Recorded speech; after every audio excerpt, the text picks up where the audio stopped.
Uh, all right, we have, so just take the refinery Dangote, it's a coastal refinery, and we would estimate that it has the most significant capacity, right? 650. And then Warri, you could put another 100, Port Harcourt 210, and Kaduna, we just estimate around 100. There is a process now ongoing which Warri and Kaduna will receive the attention and focus.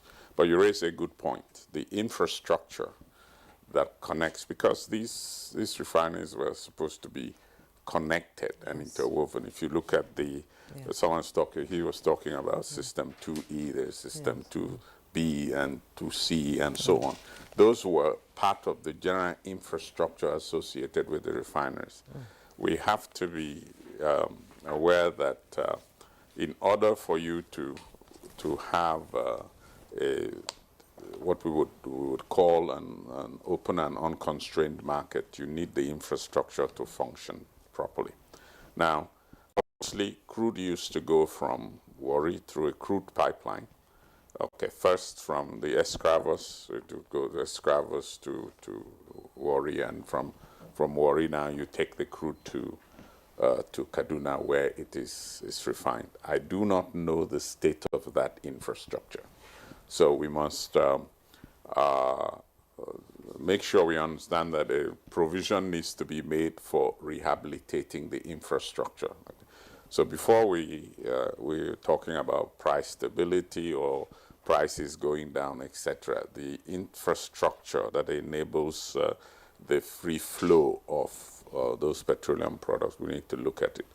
There are alternatives so there are broadly three alternatives when you're looking at the infrastructure. It's either you use the pipelines, which you have commented on that, yes, it's the pipelines have over the years been tampered with, etc. You could use the roads, which is a predominant, but you can see the way in which our roads are there. They are also in need of repairs. The third is the rail system, because if you look at Kaduna, for example, it was built in a railway junction, and there are actually connections to the rail line is connected actually to the refinery itself.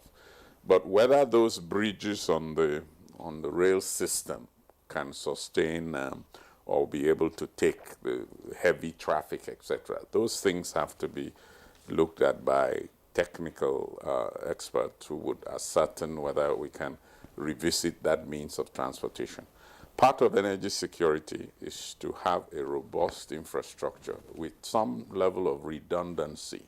So if an event, a failure happens in one system, you can, it's designed for that. It's actually designed for that. So the next stage of, once you have refurbished the refineries themselves, is to look at the infrastructure. I would like to assume that there are people who are looking at it, or the people in NNPC, of course, the pipeline infrastructure comes under the infrastructure company. So they need to spend time now and be looking at the state of the infrastructure and how those need to be fitted for us to realize the full potential of the system that was designed. It's many years ago now. So you expect some significant investment in infrastructure to restore it to the kind of condition that will sustain long-term use and operational efficiency. So yes, it's not yet uhuru, as they say, but investment needs to now come in, and where the state does not have the resources to make that investment, we must create a platform for investors to invest. So this is this looking ahead now, that those are the essential requirements for us to have a robust system, which the design itself is one of the best in the world I have seen. And I think that we need to make sure that you have a basis for people to come in and invest and make it profitable. Will this Without boost profit. foreign direct investments in the oil sector? Well, yes, and I say this. It's not that people hated Nigeria and didn't want to invest in its refineries. I remember the former president, Obasanjo, made a remark about Shell, and why Shell just told Nigeria, no, we are not going to get involved in it. So it is simply that you have to make the business attractive enough. So nobody wants to invest billions of dollars when somebody else is fixing the price of the product. It's not attractive to any bank to finance. So I think we need to understand. So the basis of removal of subsidy is a good one. Now we have to open up the space so that investments will come in. And if investments come in, then we will have some sustainability in the midstream and downstream sector.